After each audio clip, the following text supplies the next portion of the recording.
My name is Vanessa Carral and I'm clinical and educational psychologist at Dr. Animal, an organization that specializes in animal-assisted intervention for 10 years. Many years ago, when I was working with the National Police in Spain as an emergency psychologist, I was shocked to witness how minors were exposed to emotional and psychological difficult situations they barely understood.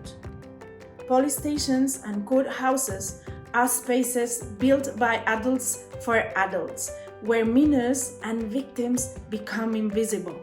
Have you ever had to testify in court for any reason? It's not a pleasant place to be. If so, I want you to remember the feelings, the emotions, how the body responds to anxiety, even days before having to testify. And now imagine that you're a 5-year-old kid. You don't really understand what you hear. Who are those strangers asking you tricky questions? You can sense the fear, the loneliness, the frustration, the body shaking when you see your father coming in, and you're there alone to face this insecure situation. 10 years ago, we presented the CourtHouse Dog project to minor defender in Spain. He found the project very interesting, but told us that allowing dogs into Spanish justice system would be impossible. But we didn't give up. We kept visiting him for 6 years, but he kept saying no. One day we were lucky to be at the right place at the right time. We met the justice minister who fell in love with the project and finally said yes. After attending the CourtHouse Dog Conference in Seattle in 2016, we created a method adapted to Spanish justice system.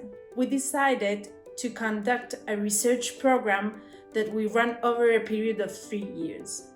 We discovered that CourtHouse dogs do not only help children reducing anxiety during forensic interviews, but also helps them reducing anticipatory anxiety days before they have to come to court, as they know they will be accompanied by a special dog. On the other hand, the presence of dogs humanizes the system, making judicial professionals more trustful for kids because they are friends with dogs. We also learned that CourtHouse dogs help in various phases. Firstly, in the waiting room, distracting minors from their thoughts as they want to know more about this special dog is going to be here with them. Secondly, during the forensic interview, giving minors company but also nice sensory feelings that helps them to calm down. And finally, at the farewell, giving children positive memories about their stay at the courthouse. Since we started, 356 children have been supported as they testify in Spanish courts.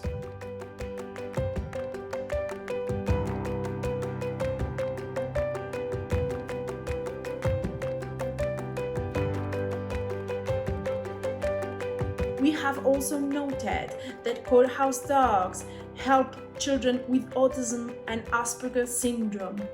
As the CourtHouse dogs always behave in a balanced and caring way, we've noticed that they become ambassadors of responsible ownership, closing the circle of one health, one welfare. Although we have had the chance to impact positively in many lives, our dream is to extend the presence of CourtHouse dogs in other Spanish territory and even in Europe. We would like to reach not only minors but other victims as gender violence survivors who may need this emotional support when they have to deal with these stressful and traumatic testifying experiences. We believe CourtHouse dogs make visible the invisibles. The prize will help us to move forward in humanizing all courthouses around the world with dogs' presence. As I said at the beginning, we were told that allowing a dog in Spanish courthouses would be impossible. Well, after 4 years working hand by paw in courthouses, we could say to everyone, impossible just needs a bit more time, tenacity, and love. Join us, Better with Pets, in this new future where testifying in courts will be no longer such a stressful experience thanks to CourtHouse dogs.